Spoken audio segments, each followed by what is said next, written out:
Assalamualaikum warahmatullahi wabarakatuh. Waalaikumsalam warahmatullahi wabarakatuh. Bertemu dengan kita lagi di CRX Media dengan playlist channelnya itu bukan channel ya Kang ya. Playlistnya programnya itu sejarah mitos ya. Kali ini kita akan membahas tentang Kabupaten Indramayu. Wow, Indramayu, Jawa Barat, Pantura. Betul. Karena kemarin kan kita sudah ngebahas di wilayah Cirebon, wilayah kita.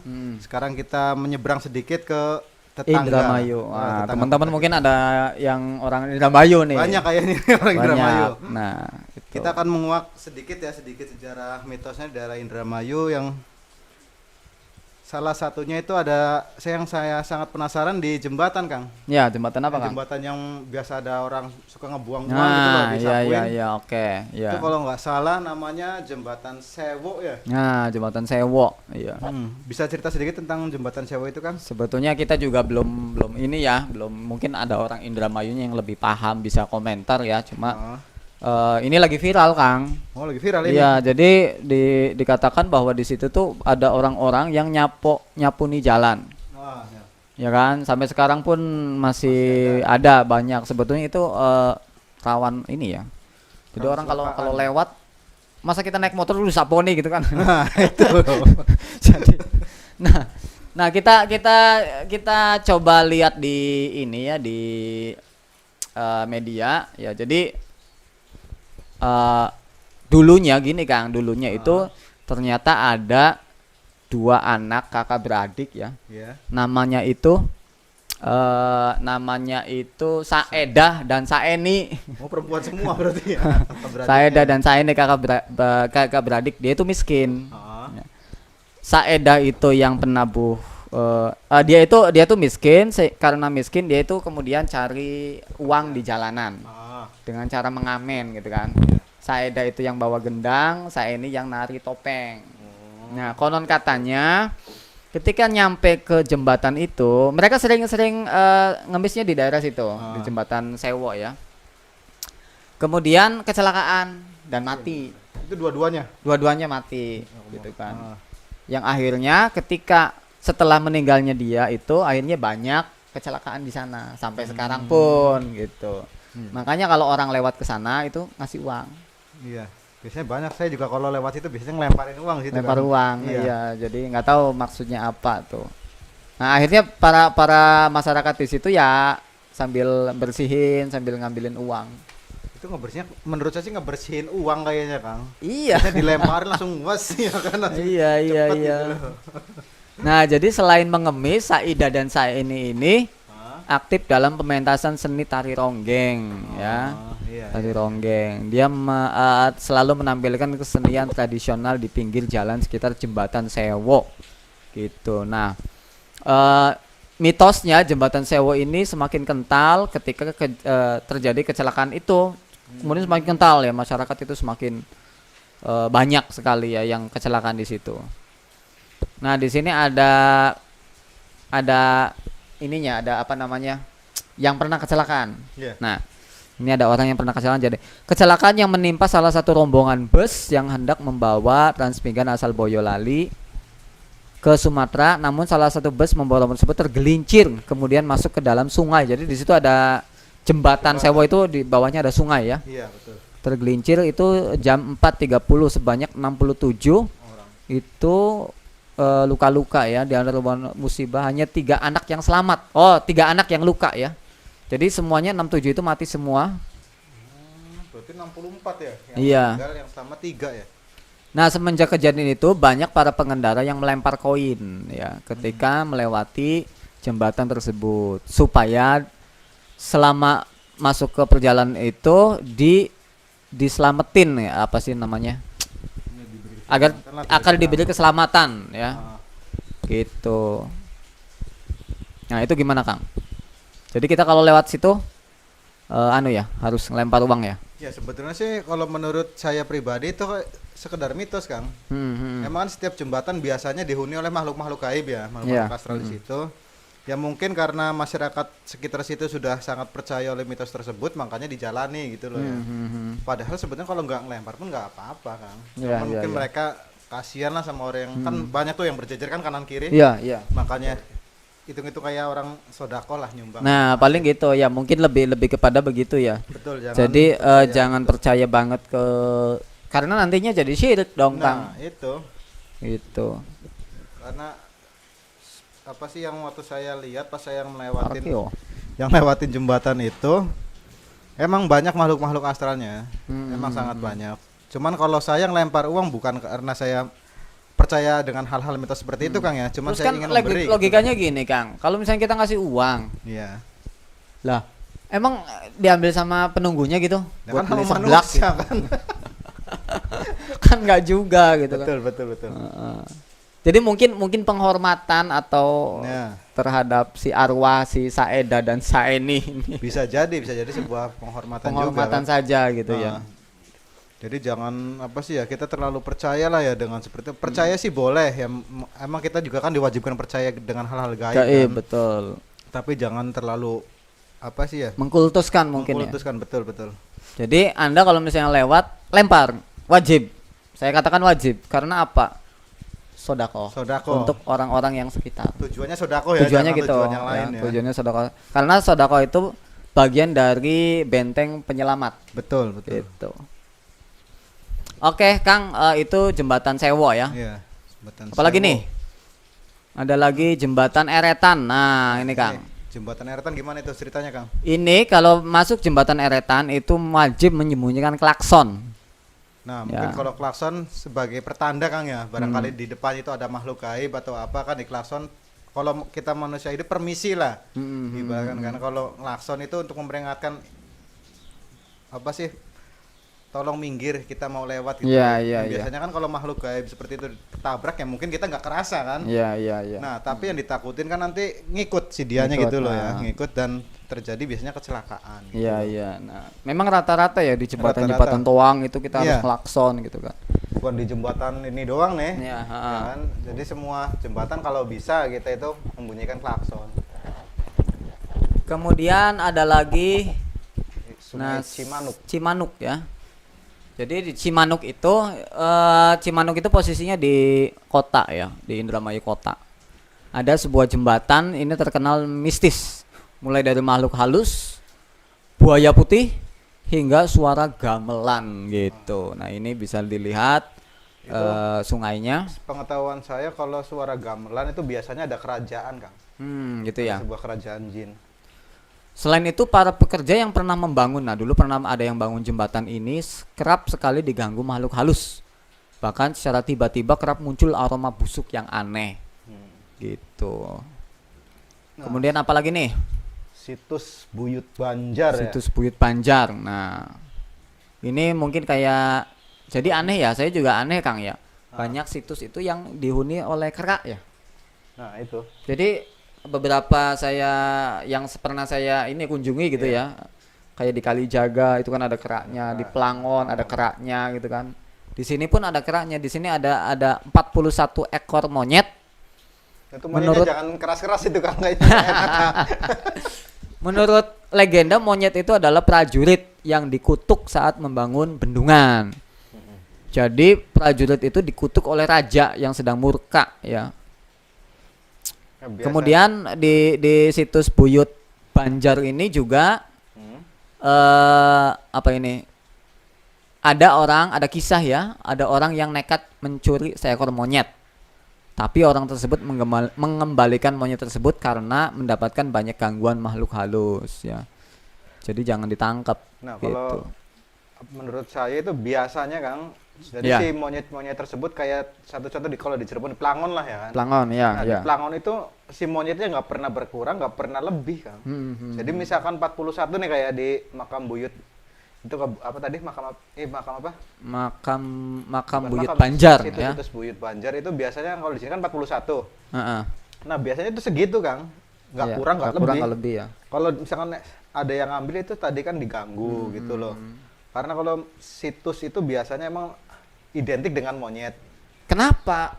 Nah, kenapa enggak kuda atau burung gitu kan? Menurut logika saya kan katanya awal mula nenek moyang kita itu kan monyet. Iya, ya kan? Lu aja kali, gue emang enggak.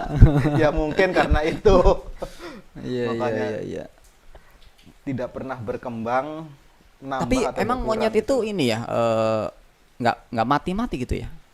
Bukannya nggak mati, mungkin dia ada regenerasi. Setiap mungkin ada yang lahiran dan ada yang mati gitu. Oh, tapi jumlahnya segitu aja Jumlahnya gitu. tetap Ya? segitu. Oh, gitu. Iya, iya, iya, iya. Jadi tidak bisa untuk dicuri oleh orang lain gitu loh.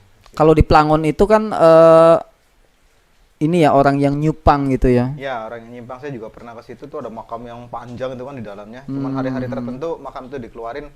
Nah, kebenaran waktu saya ke sana itu pas dikeluarin, Kang. Makamnya. Itu apa ya, kayak peti lah, Oh, macamnya gitu. kayak peti panjang. Itu dikeluarin dan banyak yang menyembah di situ. Hmm. Itu saya belum mengerti dulu ya, karena dulu saya belum mengerti ke situ-situ. Saya cuma penasaran dong, ini kenapa kok bisa ramai gitu loh. Kan ada semacam kayak gubuk gitu kan, di Plangon di atas. Itu orang banyak yang ke situ, ya katanya sih orang-orang tersebut yang menyimpang gitu loh. Oh. Pada berdoa di situ. Saya ikut masuk, saya juga ikut berdoa, tapi saya bukan nyimpang ya. Karena saya masih kecil waktu itu. Cuma saking penasarannya gitu loh. Iya, iya. Jadi ada kaitannya antara manusia dengan monyet ya Nah, gitu ya. Jadi mungkin karena sisi lain monyet itu binatang yang hampir mirip dengan manusia adalah monyet. Betul. Itu. Tenang, saya nggak ngotot ngomong monyetnya. Yang penting jangan ngegas aja ngomong monyetnya. Ada lagi nih Kang, makam Buyut Tambi. Nah, ini teman-teman Indramayu pasti tahu yang namanya makam Buyut Tambi ya. Di sini mitosnya sangat kuat. Hampir setiap hari ramai pengunjung ya dan ingin meminta keberuntungan ya. Ada beberapa hal-hal yang aneh di makam Buyut Tambi ini ya, yaitu saat pengunjung mengambil foto, kameranya yang digunakan seringkali rusak mendadak. Oh, kita jangan ke sana Kang ya. Kita jangan ke sana. HP-nya mahal pula. Belum lunas juga. Alhamdulillah. Jadi para pengunjung dilarang mengambil foto dalam area makam supaya tidak mengganggu penghuni gaib ya. Ini berlokasi di Sliig. Sliig itu dekat Jatibarang ya, dekat sama tadi. Nah, kenapa tuh? Menurut Kang Zul tuh? Kalau menurut saya emang makhluk gaib itu tidak suka untuk difoto, apalagi biasanya itu disorot sama senter Kang.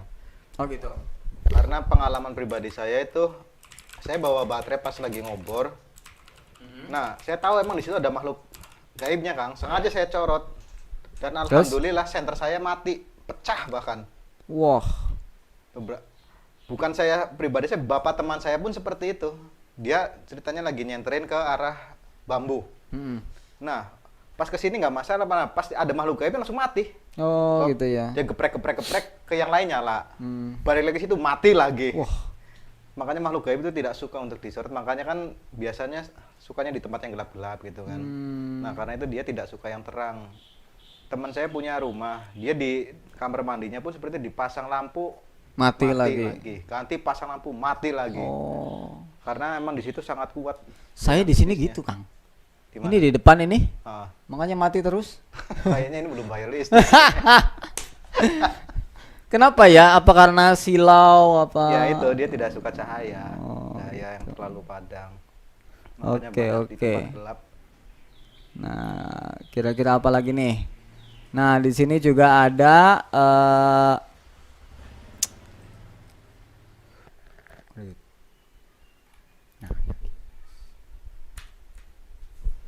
Oke, sahabat Cerex Media, tadi kita sudah berbicara tentang mitos. mitos-mitosnya Sebetulnya ya. banyak, Kang. Iya. Cuma kita belum menelisik lebih jauh gitu ya. Betul. Sekarang kita ngebahas sejarahnya kan. Nah, sejarah singkat aja ya. sejarah singkat aja. Kita lihat di sini ya sejarah singkat Indramayu itu.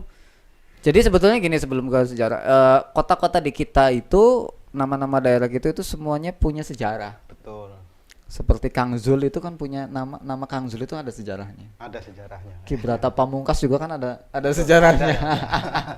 Gitu kan. Nah, termasuk kota Indramayu ini ya. Indramayu itu diambil dari nama istri Raden Arya Lodra.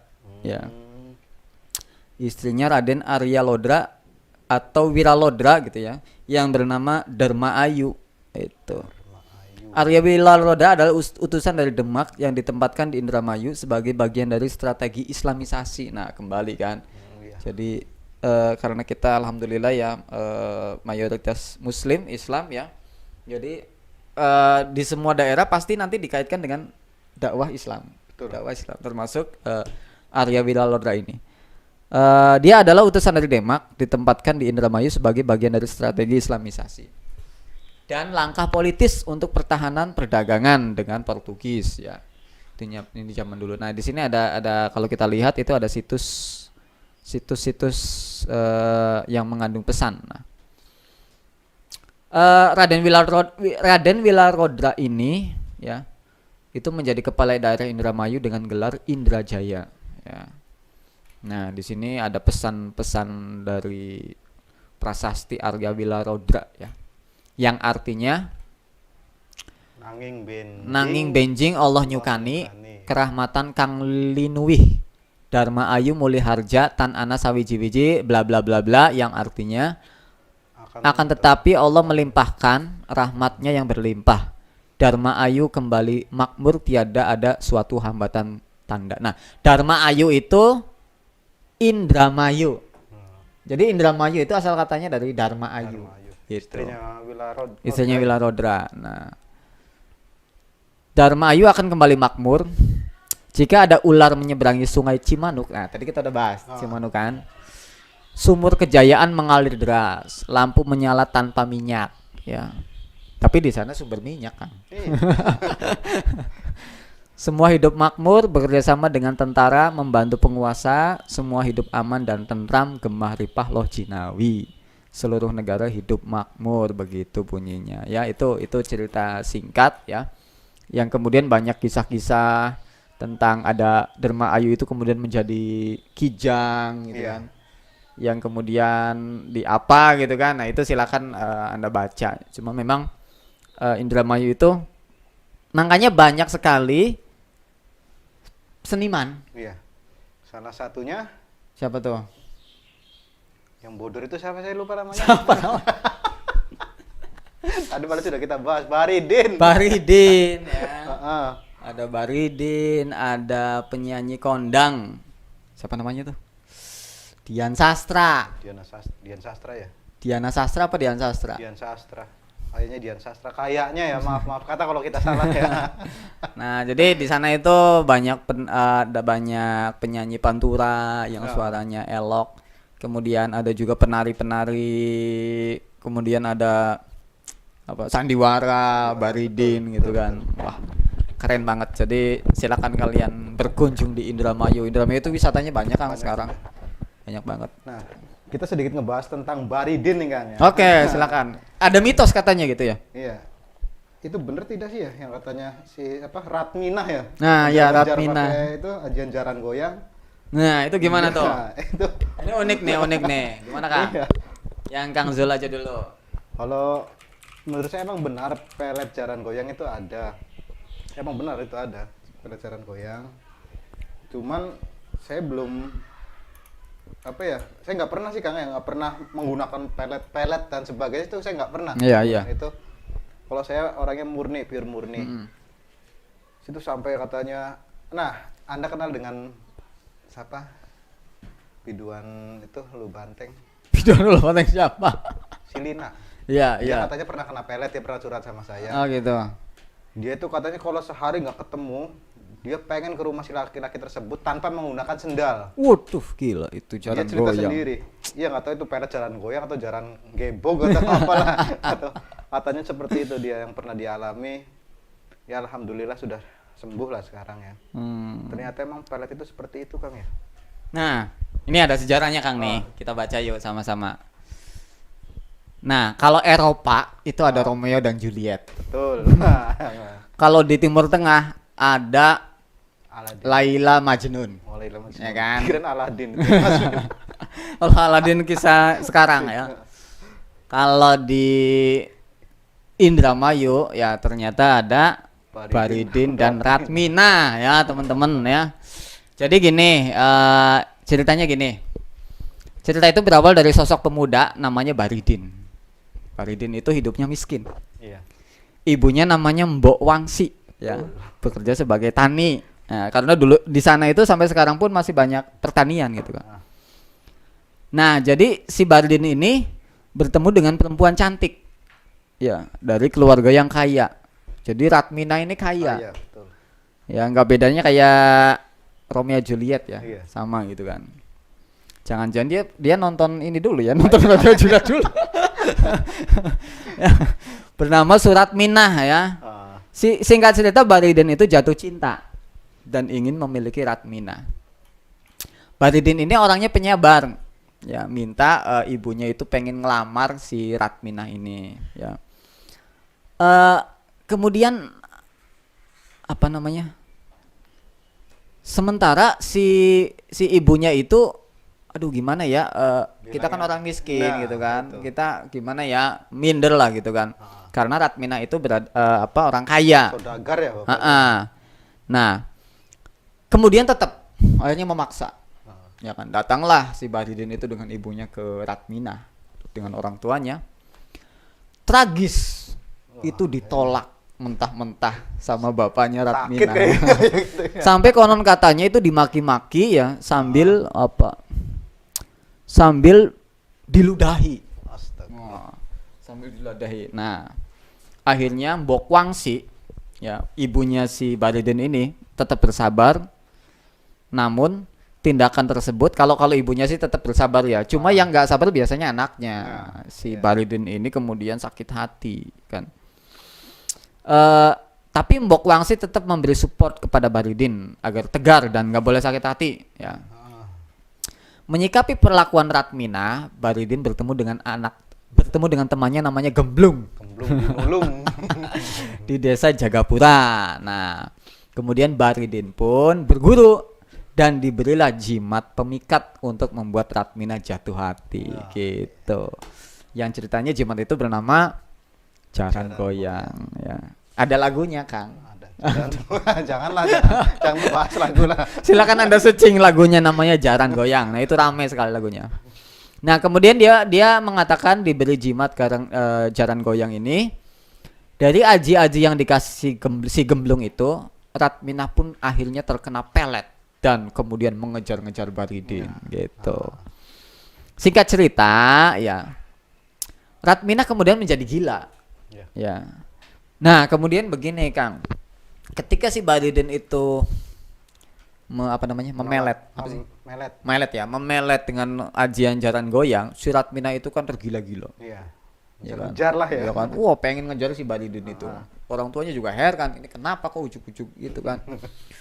Nah, tetapi yang terjadi apa? Karena si Baridin itu pernah sakit hati kayaknya ya. Ya kan? Akhirnya ditolak lah cintanya si Ratminah ini. Betul. Dengan ditolaknya si Ratminah ini, akhirnya si Ratminah menjadi gila beneran.